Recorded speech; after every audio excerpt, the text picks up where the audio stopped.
Through the National Conference on Economic, Social and Cultural Rights, we usually bring together different stakeholders, and the conversation is supposed to involve right from the ordinary person to policy makers, civil society actors, development partners, to be able to discuss an issue like this one of public services, such that afterwards people are able to follow up on some of the issues that have been discussed and be able to ensure that policymakers are putting in practice what has been discussed.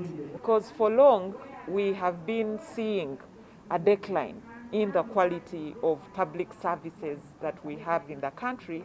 But when COVID-19 came, this reality was brought more into the limelight. The fact that we critically needed these public services, but they were not strong enough. So the purpose of this conference, therefore, was to chart a way forward, first of all, to somehow conduct an audit for the purposes of finding out what is happening on the ground. We need a more active citizenry. We need a citizenry that is empowered, that is able to demand for services. Besides COVID, we see that some of the challenges we face actually are somehow a result of the failure of an active citizenry that can actually demand for services.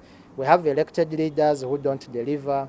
We have bureaucrats who indulge in abuse of office and diverting resources that would otherwise be used for the services. One of the reasons as to why most of the government officials are corrupt is because they want to afford quality education and health services for their children. So I call upon the Prime Minister of Uganda to ensure that reclaiming public services is on top of her agenda, such as to reduce the corruption that we have in our country.